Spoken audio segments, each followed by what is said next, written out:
Queridos amigos, que alegria mais uma vez ter a sua companhia pela nossa querida TV A Caminho da Luz. O programa você já conhece, Estudando as Obras de André Luiz, o livro Nosso Lar. Todo o programa eu faço questão de enfatizar que nós já gravamos há 10 anos atrás. Agora estamos regravando para que você possa ter um maior conteúdo, melhor conteúdo. Logicamente também a informática melhorou muito e nós estamos usando, logicamente, um processo mais evoluído nesse campo para fazer com que você tenha um programa com mais qualidade. Por isso que nós estamos então regravando esse projeto. Queridos amigos, que alegria ter você. Hoje estaremos estudando o capítulo 22º, o bônus hora, que é uma informação novíssima para todos nós de um dinheiro que circula em nosso lar. Tudo bem, André Luiz? Tudo bem, querido Sérgio. Cumprimentamos com muito amor, com muita fraternidade, a todos que pegam o seu tempo para estarem conosco. Rogamos aos bons espíritos ligados ao Centro Espírita Perdão, Amor e Caridade, para que possam nos intuir em mais este estudo que estamos iniciando. Capítulo 22º, o bônus hora. Notando que a senhora Laura entristecera subitamente, ao recordar o marido, modifiquei o rumo da palestra, interrogando. Então aqui nós vamos relembrar, no capítulo passado, que Dona Laura e André Luiz, aproveitando com que os dois filhos de Dona Laura estavam em passeio, junto com dois amigos, começa-se então aquela conversação e a conversa veio para a figura de Ricardo. Quando André Luiz disse que tinha uma vontade muito grande de conhecer Ricardo. E, logicamente, isso fez com que Dona Laura arremetesse os seus olhos, arremetesse o seu pensamento ao Ricardo e veio aquela saudade, que é algo natural, todas as vezes que nós nos lembramos daqueles que nós amamos e que não estão ao nosso lado. Que me diz do bônus hora? Trata-se de algum metal amoedado? Então percebeu que André Luiz não fez bem ao perguntar sobre Ricardo. E ele então, logicamente, preocupado com Dona Laura, que havia se entristecido, ele muda o rumo da conversa, vamos falar de bônus hora. Então ele pergunta uma coisa muito interessante, é o metal amoedado, como nós temos aqui as moedas, as células, não é? Como é que funciona esse dinheiro aqui no plano espiritual? Minha interlocutora perdeu o aspecto cismativo a que se recolhera e replicou atenciosa. Não é propriamente moeda, mas ficha de serviço individual, funcionando como valor aquisitivo. É interessante, né? Acho que muitos dos jovens que estão nos ouvindo não vai saber disso. Na minha época, quando nós íamos buscar alguma coisa no armazém, num açougue, numa farmácia, existia as cardenetas, a famosa cardeneta. Cada um tinha uma, cada família. Você ia lá, comprava algumas coisas e ele anotava na cardeneta. Quando você recebia o seu salário, você ia lá e pagava a caderneta. Morria aquele mês e se iniciava novas compras, não é? Então, é interessante nós notarmos isso, né? Eu tenho 59 anos e quando eu era criança, pouco dinheiro circulava, não é? Era tudo dessa maneira. Eu me lembro que quando ainda gerente do banco, nós tínhamos uma poupança programada, que o Bamerindos criou naquela época, carnê. E eu uma vez estava numa reunião com a diretoria do banco e o presidente do banco disse que aquilo era muito importante, porque é a cultura da pessoa. Nós tínhamos cultura de anotar coisas em caderneta, de ter ali uma caderneta para pagar, de ter um talão para pagar. Então isso foi muito interessante, né? Depois que as coisas foram se modificando, veio os cartões de crédito e o dinheiro foi cada vez mais sumindo, né? Mas fato é que lá é como ele diz aqui para nós, ele explica de maneira muito interessante, né? É uma ficha de serviço individual, onde vai sendo anotado os valores que você tem. Eu já vejo aqui esta ficha como sendo mais propriamente um cartão mesmo. Um cartão que ali ele tem as identidades, as informações e também serve como o crédito e o débito. Nós vamos ver quando André Luiz vai com Lísias ao campo da música, ele pega essa ficha, essa caderneta, esse cartão, e ele coloca num leitor.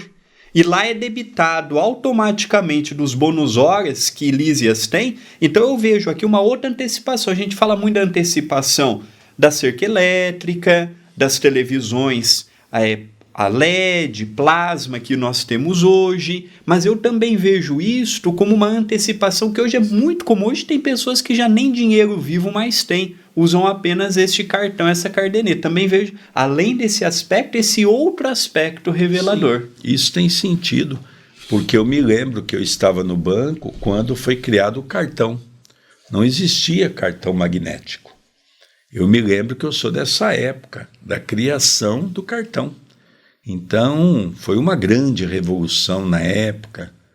Então, nós percebemos, não é a qualquer lugar que recebia, mesmo porque o telefone naquela época também era muito limitado. Aí eu vejo a dificuldade de André entender esse cartão. Hoje, qualquer jovem entende o que é um cartão. Eu imagino ele que há pouco tempo havia desencarnado e já em 1944 era usado comumente pelas pessoas em nosso lar. É verdade, tem muitos companheiros que nos assistem, que são bancários, às vezes eu recebo uma mensagem, tem pessoas que falam, ô Sérgio, você é daquele tempo do slip? Ah, eu sou do tempo do slip. O que era o slip? Nós chegávamos no banco na segunda muito cedo e era colocado o slip, que era uma ficha, no cartão de assinatura de cada cliente com o seu valor que ele tinha. E ali, a partir dali, tinha os pontos em branco que nós tínhamos que anotar. Então, a pessoa ia fazer um depósito, eu pegava o slip e anotava.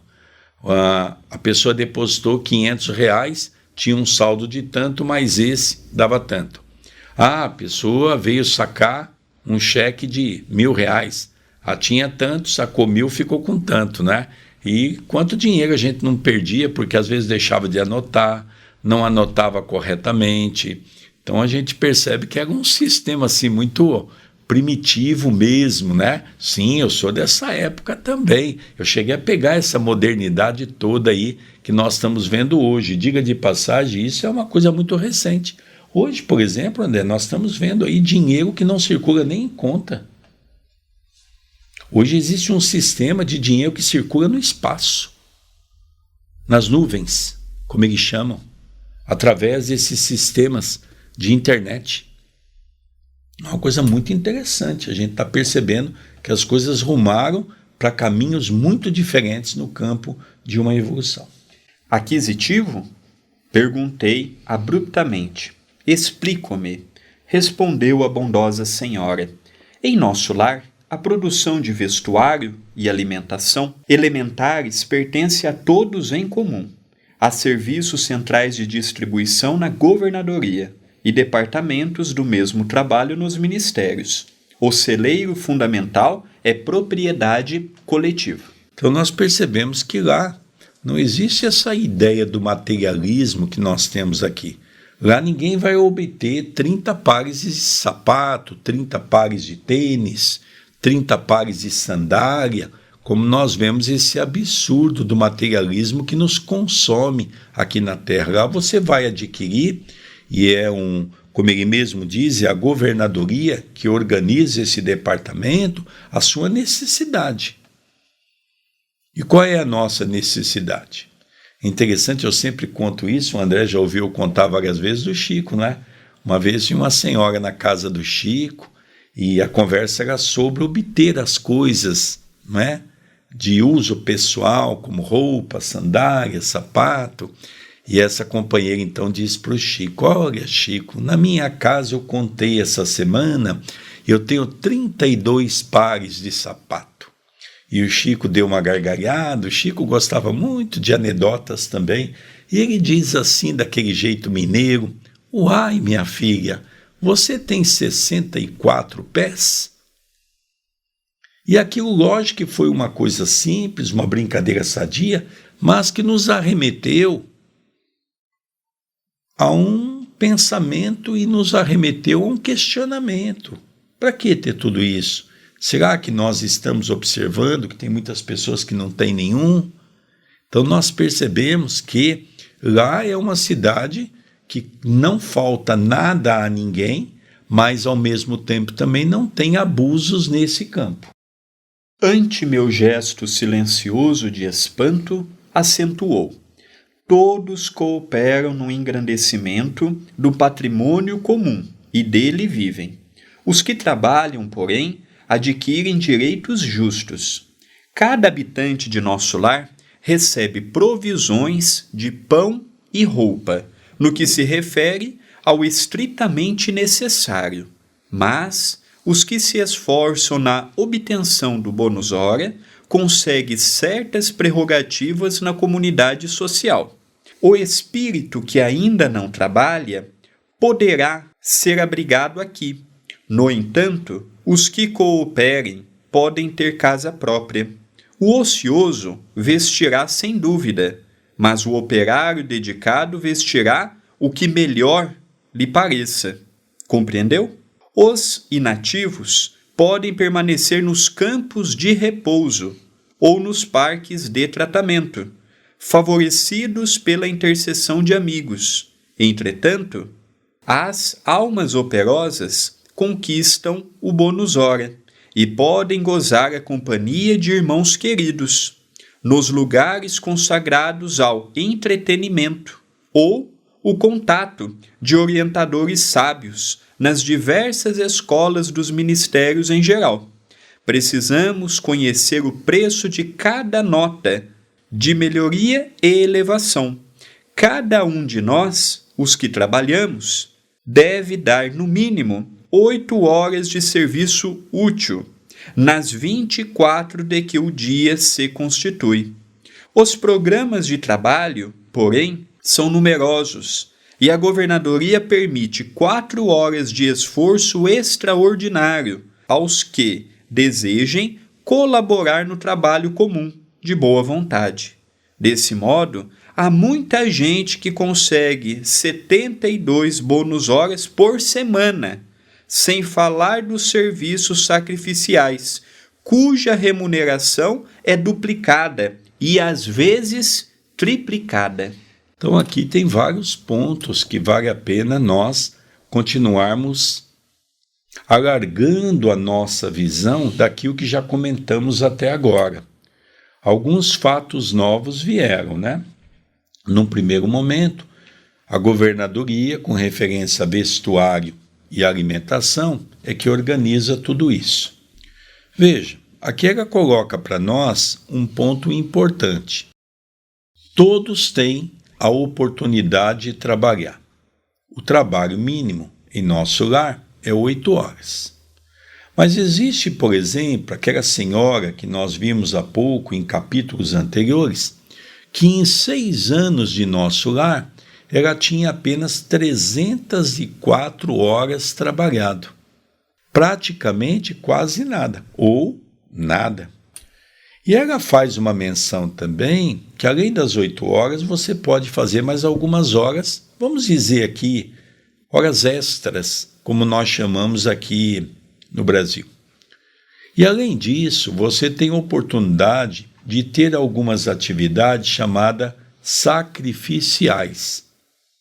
São casos mais complexos que vêm aqui da crosta, como por exemplo, Dona Laura, uma das funções era cuidar de crianças problemáticas. E essas crianças, por ter uma atenção de 24 horas, porque ficava na casa dela algumas, isso fazia com que ela tinha que doar mais tempo, mais hora. Então, automaticamente, o salário dela ia aumentando, o bônus hora. A caderneta dela ia crescendo, não é? Mas como funciona a questão da alimentação? A alimentação é básica em toda a cidade. O vestuário é o básico para toda a gente. Trabalhando ou não trabalhando, todos se vestem. Não há aquele risco de ser um mendigo, por exemplo, um morador de rua. Não, lá não existe isso. É uma cidade com 1 milhão de habitantes. Interessante, há pouco eu e o André, numa dessas lives com o nosso querido Charles Kempf, que faz para nós toda quarta-feira, nós tivemos uma informação muito interessante. Ele comentava que quando Kardec trouxe o Livro dos Espíritos, a 18 de abril de 1857, Paris também continha 1 milhão de habitantes. Então nós percebemos que coisa interessante, não é? E Nosso Lar, na década de 40, quando escreveu esse livro, já tinha 1 milhão de habitantes. Então ela diz, olha, pelo seu esforço, você pode escolher as suas roupas, ter roupas mais confortáveis, ter roupas melhores, né? E isso aqui não é, de maneira nenhuma, um materialismo. Você pode ter alguma coisa mais dentro do seu gosto. Então nós percebemos que lá é um protótipo daqui, ou aqui talvez seja um protótipo de lá, do plano espiritual, mas fato é que, logicamente, o dinheiro rege as condições de vida que as pessoas lá vão ter. Ah, você quer ter uma casa? Eu quero. Você vai ter que trabalhar muitos anos para adquirir essa casa. Então tem que ter muito esforço. Então lá nós percebemos que o que manda é o esforço individual e familiar de cada um. Mas é esse o único título de remuneração? Perguntei. Sim.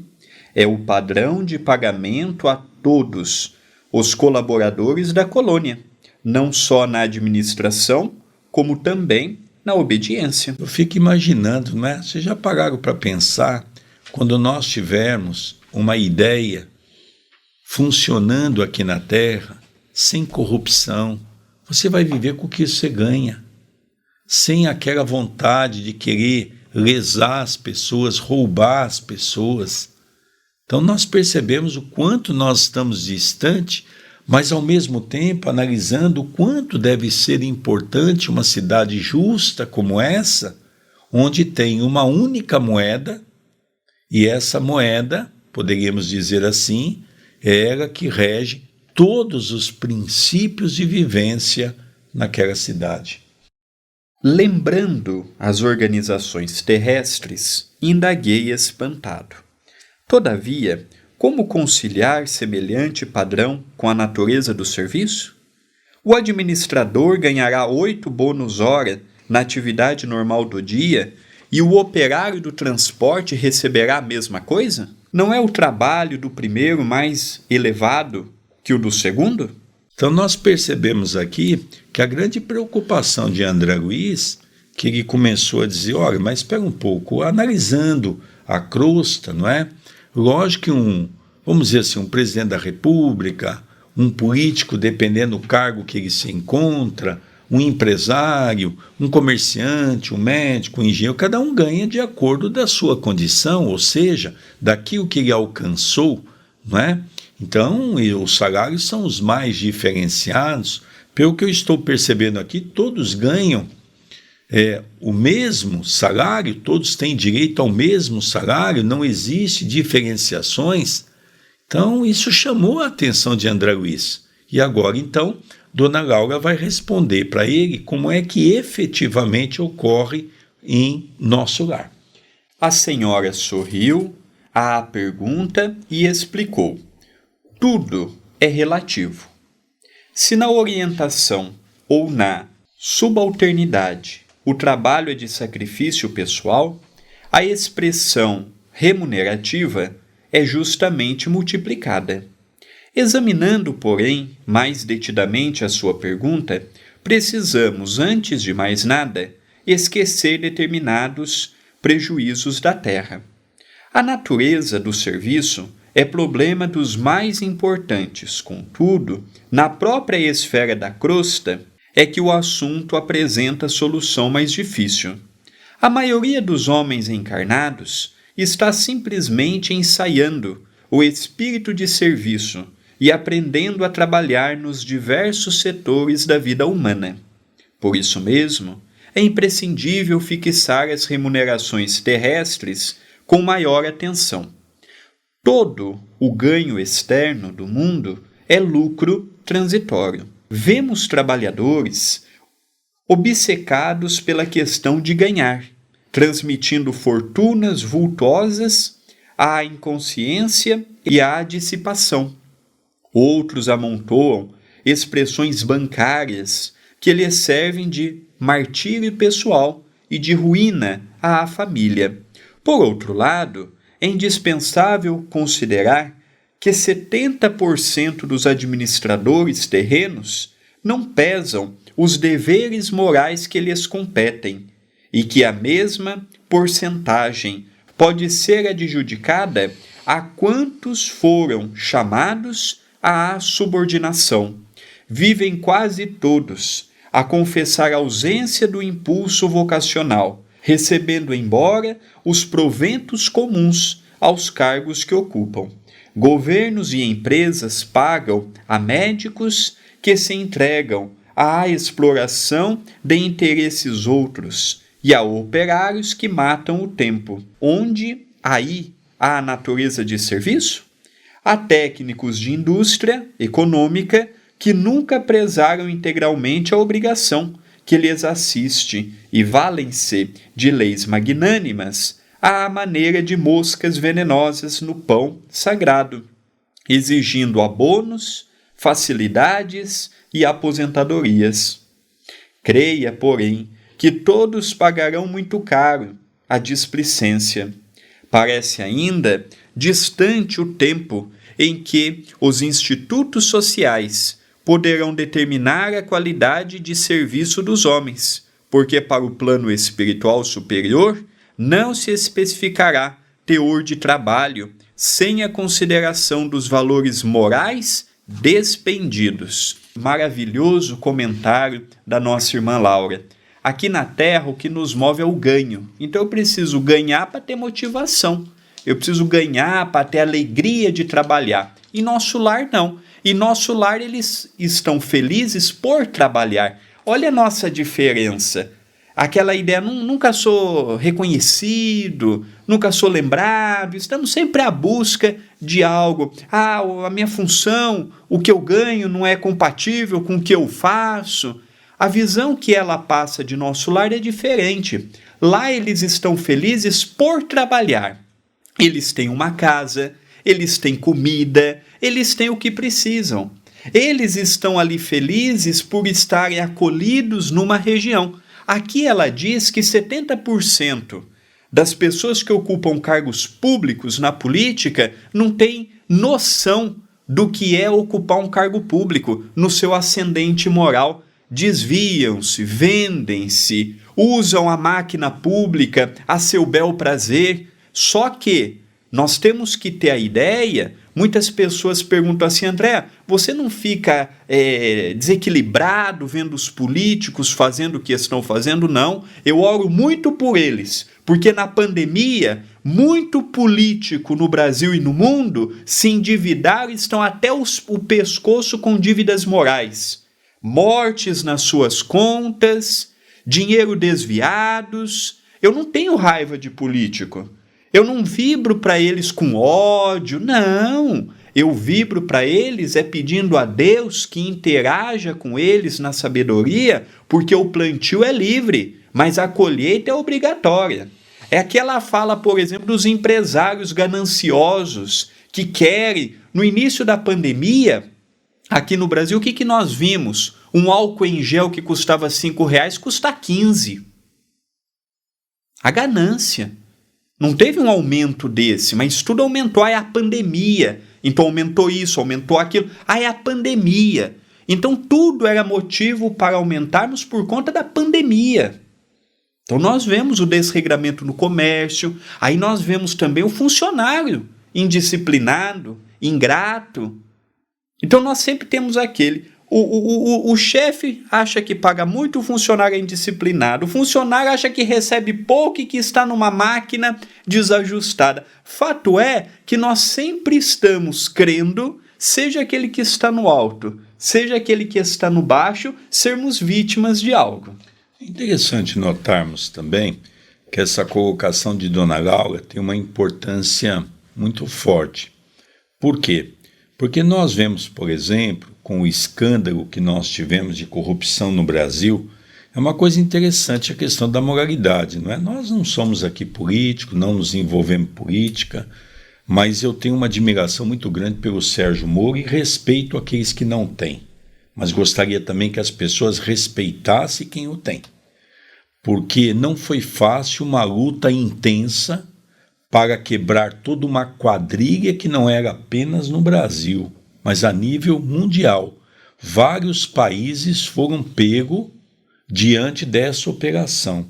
E eu ainda dizia naquela época, nós vamos inverter esse quadro, os bandidos vão ser os bons e o Sérgio Moro vai ser incriminado porque ele vai ser o bandido, que é o que está mais ou menos já acontecendo.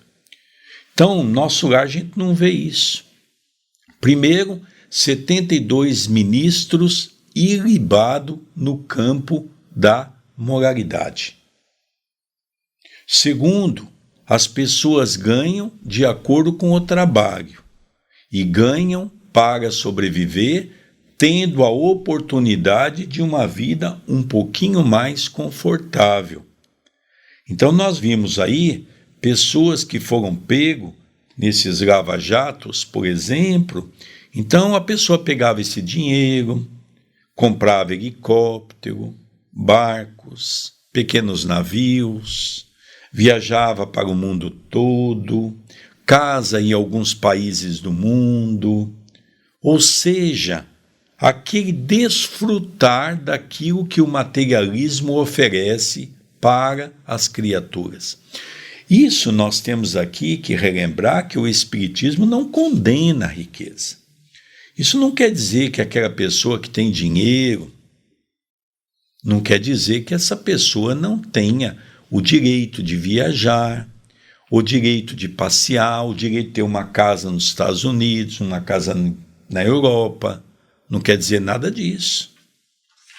O problema é a maneira com que a grande maioria das pessoas obtiveram esse dinheiro de forma escusa, de forma ilícita, que é o que ela está mencionando para André Luiz. Essas palavras despertavam-me para concepções novas. Percebendo-me a sede de instrução, a interlocutora continuou. O verdadeiro ganho da criatura é de natureza espiritual, e o bônus hora, em nossa organização, modifica-se em valor substancial, segundo a natureza dos nossos serviços. No Ministério da Regeneração, temos o bônus hora regeneração. No Ministério do Esclarecimento, o bônus hora esclarecimento, e assim por diante. Ora, examinando o provento espiritual, é razoável que a documentação de trabalho revele a essência do serviço. As aquisições fundamentais constituem-se de experiência, educação, enriquecimento de bênçãos divinas, extensão de possibilidades. Nesse prisma, os fatores assiduidade e dedicação representam aqui quase tudo.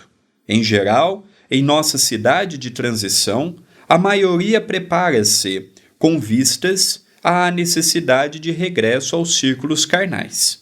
Examinando esse princípio, é natural que o homem, que empregou 5.000 horas em serviços regeneradores, tenha efetuado esforço sublime a benefício de si mesmo. O que despendeu 6.000 horas de atividade no Ministério do Esclarecimento estará mais sábio. Poderemos gastar os bônus hora conquistados, entretanto, é mais valioso ainda o registro individual da contagem de tempo de serviço útil, que nos confere direito a preciosos títulos. Bom, aqui começa a vir informações também importantes, não é? Então, esses bônus horas, muitas pessoas podem perguntar, mas espera, se a pessoa vai se matar de trabalhar lá, vai ganhar bastante bônus hora. Primeiro que ninguém vai se matar de trabalhar. Cada um vai trabalhar aquilo que está dentro da sua própria consciência. E automaticamente vai ser remunerado por isso. Segundo, é que esse bônus hora já começa a ter uma visão diferenciada, porque ela não serve apenas para a manutenção de si e da sua família naquela cidade. Ela já começa a ter outros valores no campo espiritual, que nós vamos ver um pouco mais à frente. Por exemplo, num processo reencarnatório, voltando um pouco em capítulos anteriores, aquela senhora, diante do ministro Clarencio, que pedia para ajudar os 2 filhos aqui na Terra, ele diz, olha, deixa eu ver tua ficha, deixa eu ver se você tem bônus hora. Se ela tivesse bônus hora, e eu faço uma correlação aqui, que bônus hora está ligado com entendimento espiritual. Quanto mais entendimento espiritual nós estivermos, mais nós vamos pedir coisas no campo da matéria. Nós começamos a chegar a essa conclusão. Então aquela mulher tinha 304 horas de bônus, ou seja, não dava para pagar nada, para fazer nada. Então nós começamos a perceber, vamos dizer que ela fosse Dona Laura que fizesse aquele pedido. Primeiro que talvez Dona Laura não fazia, porque ela mesmo chega a mencionar no capítulo anterior o grande sofrimento da filha que tinha que passar por aquilo. Eles estavam auxiliando a filha, mas não estavam pedindo intercessão, porque sabia que ela tinha que passar por aquilo. Veja, começa a ter uma visão diferente.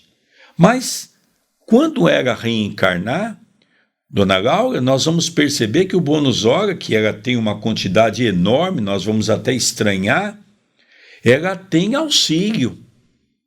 Não só na preparação do seu corpo, na preparação da sua reencarnação, na preparação da sua existência aqui corporal. Então veja que é um bônus hora que vai ajudar a pessoa dentro da sua concepção para chegar à evolução plena em nosso planeta. Olha que interessante, André. Sem dúvida, e nós percebemos que existe o salário base para o Ministério da Regeneração, para o auxílio. Lógico, da regeneração, que é o mais atrasado, para o Ministério da União Divina, eles não ganham a mesma coisa. Eles trabalham o mesmo número de horas, mas estão com atividades ligadas à crosta. Os outros estão com atividades ligadas à ciência, à arte, à cultura, à filosofia, ao esclarecimento. Então nós vemos a disparidade de um serviço para com o outro. Continua a leitura. Semelhantes instruções interessavam-me profundamente. Poderemos, porém, gastar nossos bônus hora a favor dos amigos? Indaguei curioso. Bom, então agora André Luiz pergunta para ela, será que eu posso também ajudar alguns amigos se eu tiver esses bônus horas? Como é que funciona tudo isso? Perfeitamente, disse ela. Poderemos repartir as bênçãos de nosso esforço com quem nos aprouver. Isto é direito inalienável do trabalhador fiel.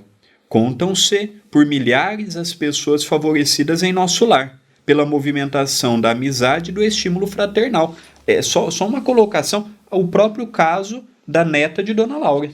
Exatamente, a neta de Dona Laura que está ali na casa dela não está por merecimento. Ela está por intercessão de bônus horas que a Dona Laura deve ter cedido para que a neta pudesse estar ali, porque senão ela poderia estar em grande sofrimento nas zonas umbralinas ligada à crosta, ou seja, dentro da própria casa, muitas vezes que ela residia, atormentando o noivo, atormentando os familiares, que é o que acontece e muito, não é? O André Luiz também recebeu a intercessão de sua mãe, que estava numa região ainda mais adiantada que a dele. E nós vamos ver mais um pouco aí que André Luiz vai receber a primeira intercessão, que é poder entrar num campo da música, não é? Nós vamos ver que Lísias teve que pagar o seu ingresso porque ele não tinha dinheiro para entrar. Então há uma coisa interessante aqui, que nós vimos há pouco e não comentamos, que existem certos entretenimentos lá em nosso lar que são pagos. Eu me lembro, é engraçado, né? Quando eu tive com a Soraya em Londres, fazendo um ciclo de palestra, uma vez eu queria assistir aquela peça Mamma Mia, e nós chegamos aí à porta do teatro, custava 250 libras cada ingresso. Ou seja, eu e ela gastaria 500 libras, né? Você faz uma conta aí de 500 libras vezes, né? Na época estava em volta de R$ 5 na época, não é? Então você vê aí R$ 2.500 para assistir uma peça teatral. Olha, você vai à porta, se você tiver dinheiro você compra e entra. Se você não tiver, você olha o cartaz e vai embora. Não é como fez eu e a Soraya. Então é assim que funciona. Bate né? uma foto no cartaz, né? E pra falar que publica. esteve. E publica para todos verem que você esteve à porta do teatro. Dando continuidade. A essa altura, a genitora de Lísia sorriu e observou. Quanto maior a contagem do nosso tempo de trabalho, maiores intercessões podemos fazer. Compreendemos aqui que nada existe sem preço e que para receber é indispensável dar alguma coisa. Pedir, portanto, é ocorrência muito significativa na existência de cada um. Somente poderão rogar providências e dispensar obséquio os portadores de títulos adequados. Entendeu? Então aqui agora nós começamos a ver que lá também tem algumas pessoas que têm alguns títulos, né? Então é diferente do nosso, né? Se você pegar os políticos, eles têm todos os títulos cabíveis e imagináveis que podem dar a ele pelos recursos de interesses que nós vivemos numa sociedade materialista como a nossa. Lá não. Nós vamos ver no final dessa obra um título que André Luiz recebeu. Lembre que há pouco nós tínhamos estudado em capítulos anteriores que foi dado a ele uma caderneta para que ele pudesse ter acesso em 4 ministérios para fazer um estudo e uma pesquisa ao longo de 1 ano.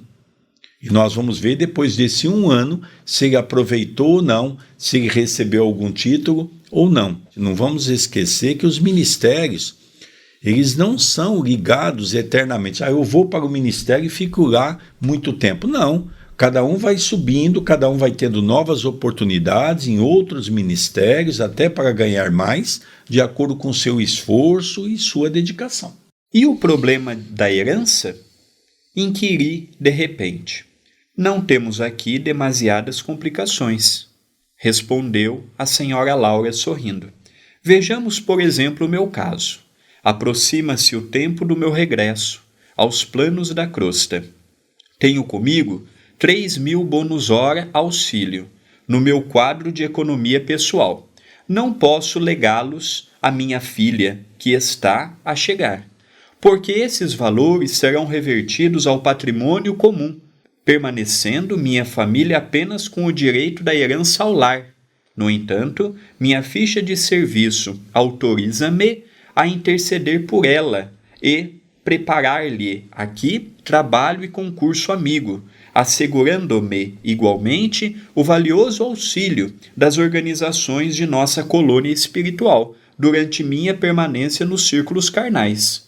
Nesse cômputo, deixo de referir-me ao lucro maravilhoso que adquiri no capítulo da experiência, nos anos de cooperação no Ministério do Auxílio. Volto à Terra, investido de valores mais altos e demonstrando qualidades mais nobres de preparação ao êxito desejado. Então aqui nós vemos alguns pontos de suma importância, né? O primeiro é que o que André Luiz pergunta?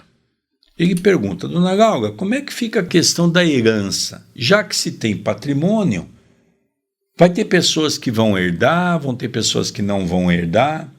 E ela explica uma coisa muito interessante. Olha, André Luiz, aqui, por exemplo, eu tenho 3.000 bônus hora pessoal que eu posso usar nas minhas economias.